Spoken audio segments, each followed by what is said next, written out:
بسم اللہ الرحمن الرحیم یا ایہا الذین آمنوا، اے وہ لوگو جو ایمان لائے ہو، لا یسخر، نہیں مسخرہ کریں، قوم، کوئی قوم، قوم نکرہ ہے یعنی کوئی بھی قوم عام ہے، من قوم، کسی بھی قوم سے، کوئی قوم کسی قوم سے مذاق، اس کے استہزاء، اس کا مسخرہ نہ کرے جس میں اس کی اہانت ہو، اس کی شرمندگی ہو۔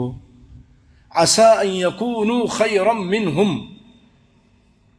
ممکن ہے جس کا آپ مذاق کر رہے ہیں، طعن و تشنیع کا نشانہ بنا رہے ہیں، مسخرہ کر رہے ہیں، وہ آپ سے بہتر ہو، وہ مذاق کرنے والی قوم سے بہتر ہو، استہزاء کرنے والی قوم سے بہتر ہو، اللہ کے اس کا اونچا مقام ہو۔ ولا نساء من نساء، اور نہ ہی عورتیں عورتوں سے مذاق کریں، نہ ان کا استہزاء کریں، نہ ان کا مسخرہ کریں۔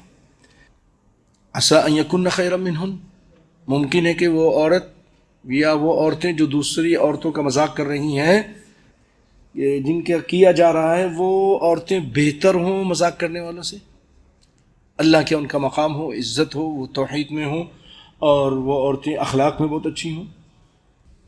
وَلَا تَلْمِزُوا أَنفُسَكُمْ وَلَا تَنَابَزُوا بِالْأَلْقَابِ، اور آپس میں ایک دوسرے کو عیب مت لگاؤ۔ وَلَا تَنَابَزُوا بِالْأَلْقَابِ، اور نہ کسی کو برے لقب دو، برا لقب کسی کو مت دو۔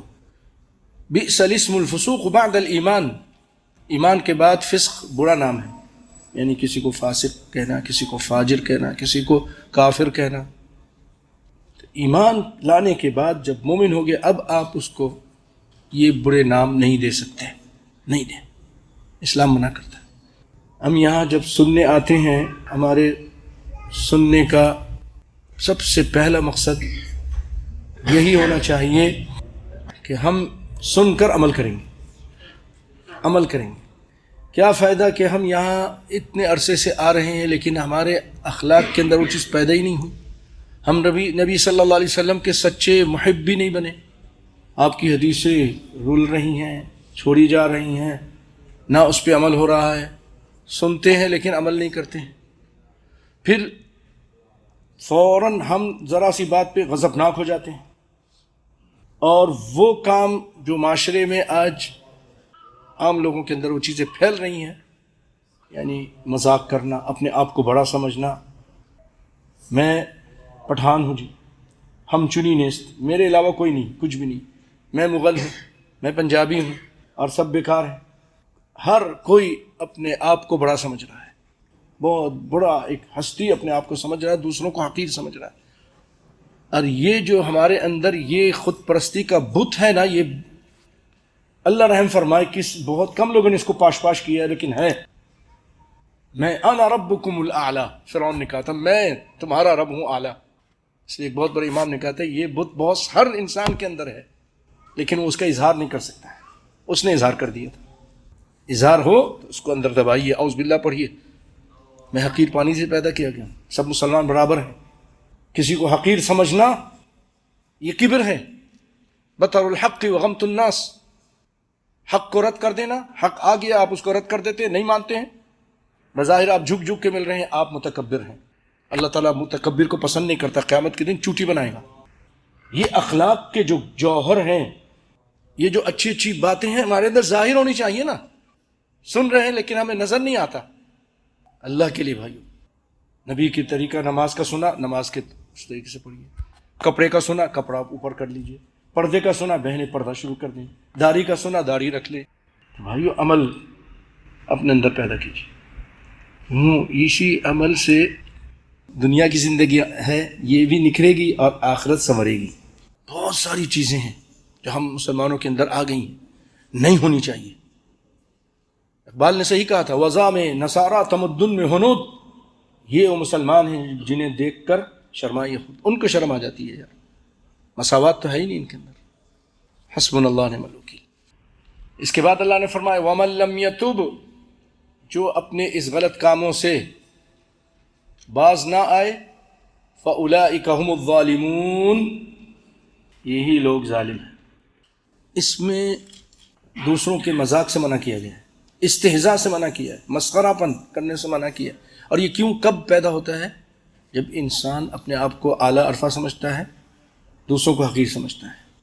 اور آپ صلی اللہ علیہ وسلم نے ایسے لوگوں کو، صحیح مسلم کی روایت ہے، جب آپ سے پوچھا گیا کبر کی تعریف تو کیجئے، تو فرمایا الکبر بطر الحق وغمط الناس، تکبر حق بات کو جھٹلانا اور لوگوں کو حقیر جاننا۔ اور اللہ تعالیٰ نے یہاں پر یہ بھی کہا کہ وَلَا تَلْمِزُوا أَنفُسَكُمْ وَلَا تَنَابَزُوا بِالْأَلْقَابِ، ایک دوسرے کو عیب مت لگاؤ، عیب مت لگاؤ، عیب تلاش مت کرو۔ اگر تم لوگوں کے عیب کے پیچھے لگ جاؤ گے، اللہ تمہارے عیب کے پیچھے لگ جائے گا اور تم کو تمہارے گھر کے صحن میں ذلیل اور رسوا کر کے رکھ دے گا۔